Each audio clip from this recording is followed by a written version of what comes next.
Let's do this. So, hello everybody, what is going on, dudes? It is Shimaki here, and welcome back to some more Pokemon Emerald. Last time we went ahead and caught the final Titan of Hoenn. It is none other than Registeel. We have all three sitting within our party. Or not within our party, but in our PC. Boom. This time, well, not much more to do except to enter the Safari Zone before we pay a visit to Sky Pillar.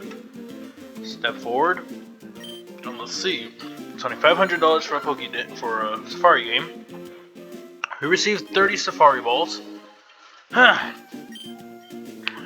we are set at a, margin. We can traverse these areas and see everything that there is. However, we can only really have only a limited time within this place. Our limited time is simple. Either we use all 30 of our Safari Balls, or we take 500 steps and we are out of here. Oh boy, now there is a lot of areas to check out and see. There's some areas that we are cut off from exploring. But of course, there are Pokemon that we can encounter in this place. To put it simply, let me set up a microphone. To put it simply, the various Pokemon you can find here are ones you wouldn't normally see within this region. Let's see, I want to keep going deeper, but I forgot to bring a bike. Something tells me that rare Pokemon live in the outlying areas. Yep, there are rare Pokemon that you cannot see elsewhere, or that aren't really in Hoenn in these spots. Those Pokemon of interest are, well, bluntly stated, the first up being Pikachu. You can find Pikachu at random in this place if you look around carefully. Pikachu is a pure electric type. There's not much to really say or do about it. I can't surf along the water. It's kind of... I don't have someone with surf, do I? Yep, I don't even have anyone. Okay, well, we can't fully explore everything, but there are a few areas we can see. With surf, or mainly with the Pokemon we can encounter, Pikachu, up right off the bat, is a pure electric type. It evolves via a Thunderstone into Raichu, and it is an interesting Pokemon to say the least. Mainly special attack oriented, pretty fast, does some decent damage, and can hold out in plenty of variety of different situations. It's not really that bulky, it's actually pretty frail, but once it evolves into Raichu, it can be pretty amazing to have and utilize on your team. I made it out here, but I'm exhausted. I don't have the energy to catch Pokemon. Yep, that's just about as much as you'd expect. There are some items we can't get because we need Surf and the Acro Bike, but we see that there's a lot to see and do. We can place a Pokeblock within the Pokeblock feeder. This will allow for Pokemon of certain ability or certain natures to appear more frequently compared to others. It all depends on which one you put in, of course. And with doing that, you obtain or you encounter or you grab, not obtain or encounter, but you basically, you encounter, you find Pokemon that are a liking to a nature that you desire. But yeah, you can find Pikachu in this grass if you kind of just look around carefully.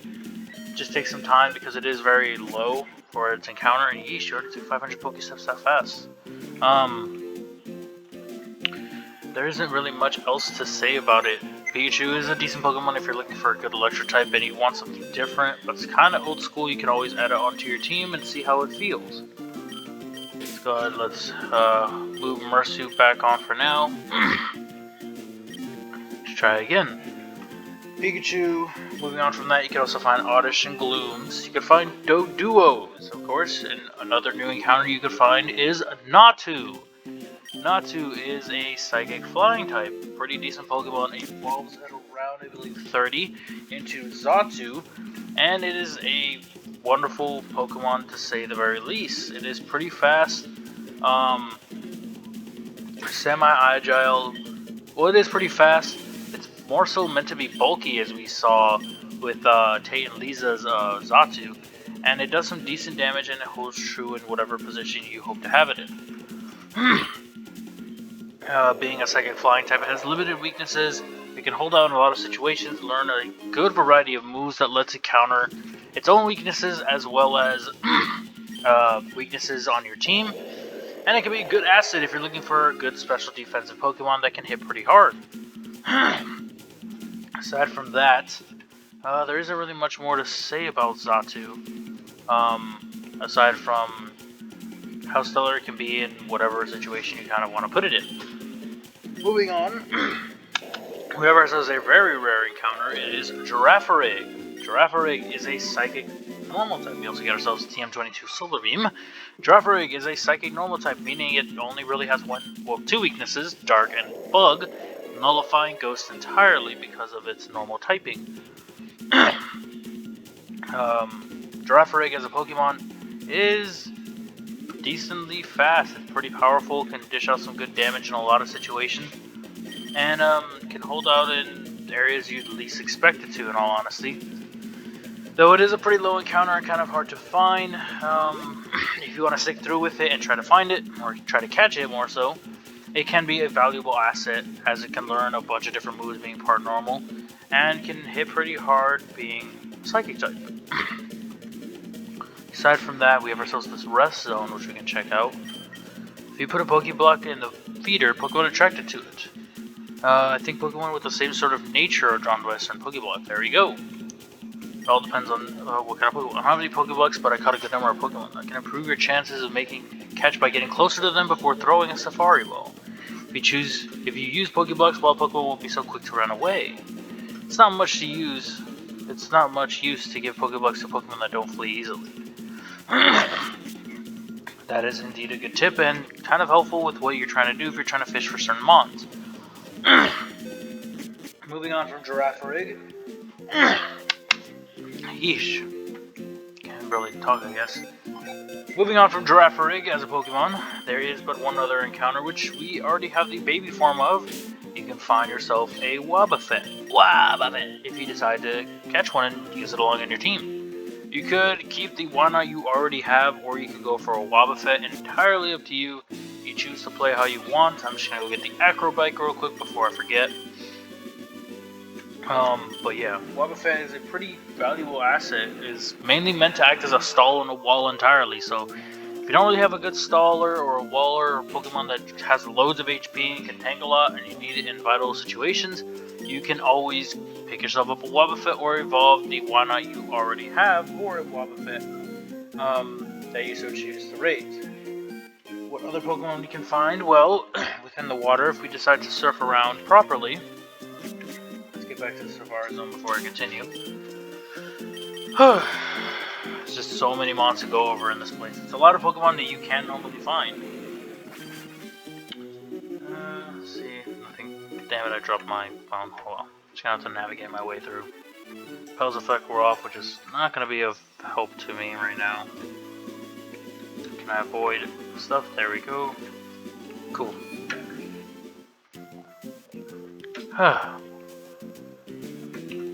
Let's get Mercy back on. Alright. Pokemon you can find in the water upon surfing. Apologies for that if you heard that. Surfing! If you do so, you can get yourself a Psyduck.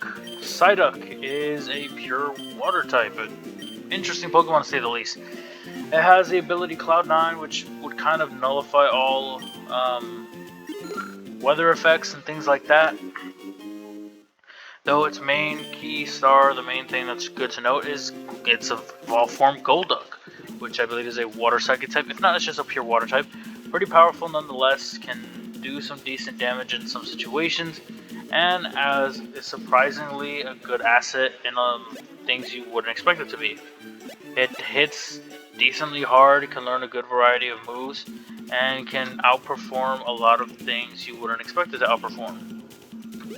So let's go down here, check around and see if there's any other ones, and we might as well get some encounters while we're here. Oddish, interesting.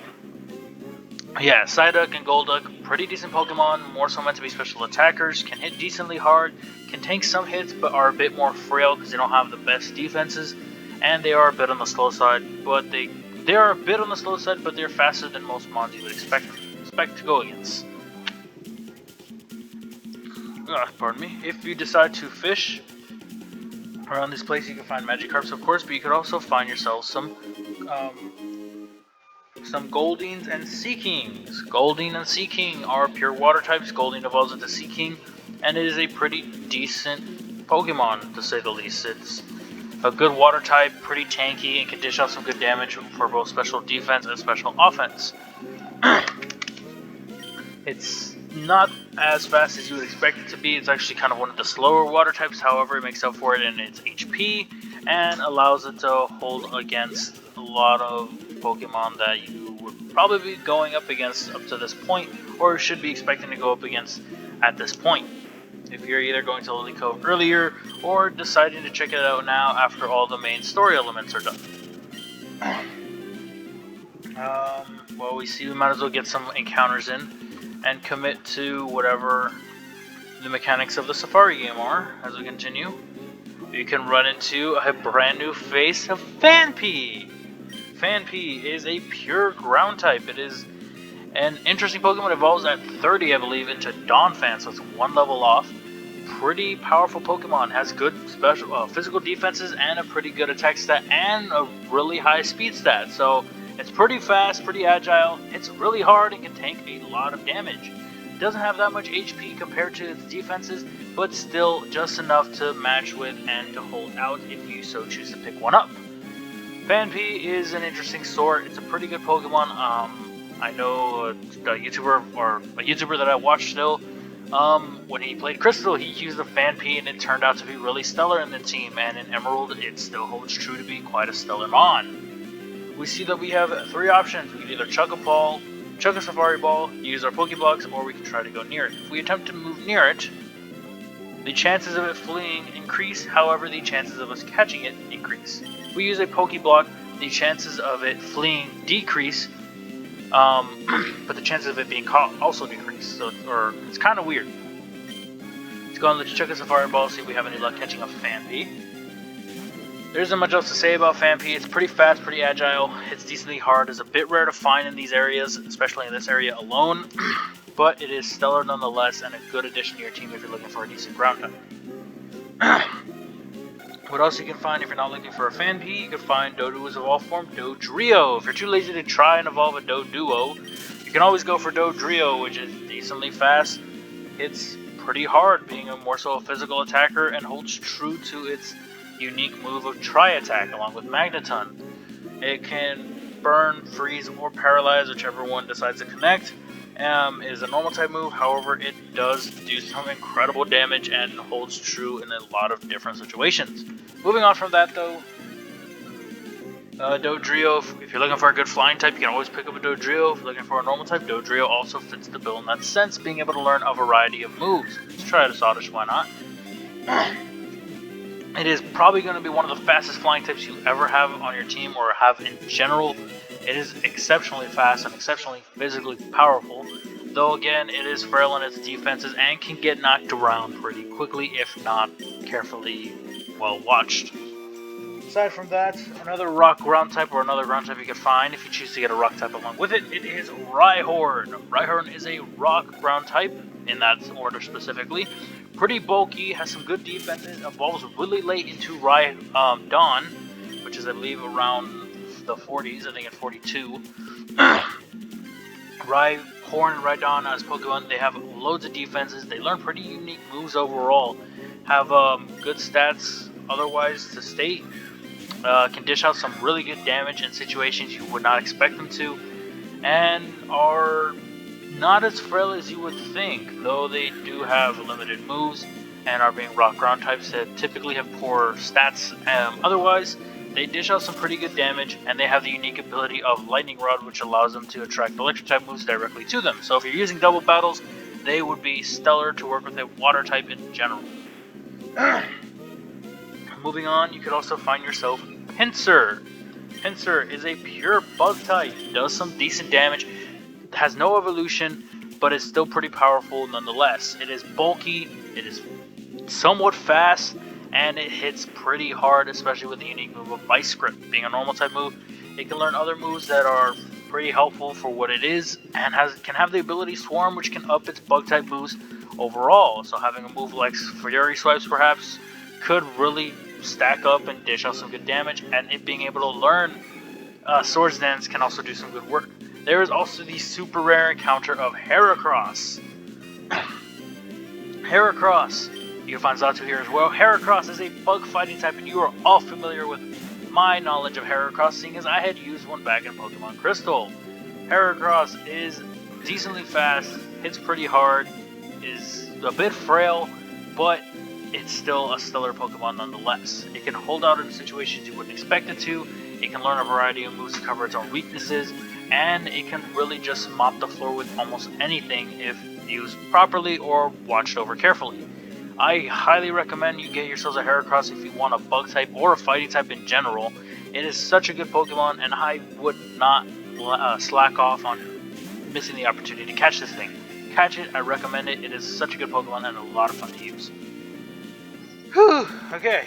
Other than that, that is all that there is to find. There are Pokemon you can get via Rock Smashing, though there's really nothing in particular that we're after via Rock Smash, so there would really no point in kind of focusing on that, at least not now.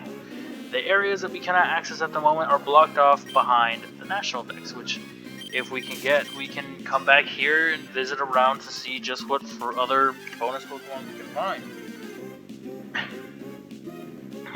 There we go, my voice is thrashed or shredded, tired from talking all that. I say we go ahead to retire our Safari Zone challenge. Whew.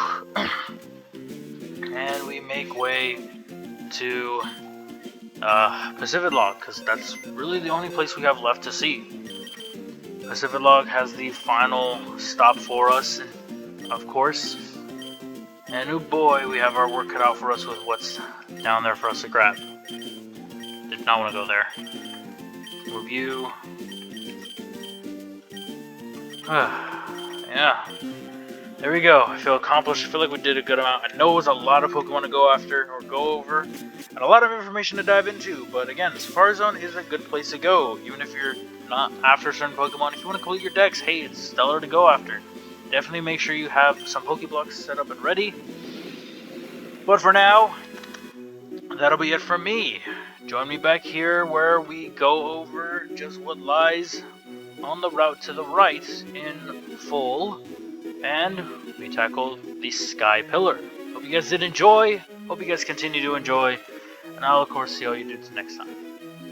Peace out, everybody.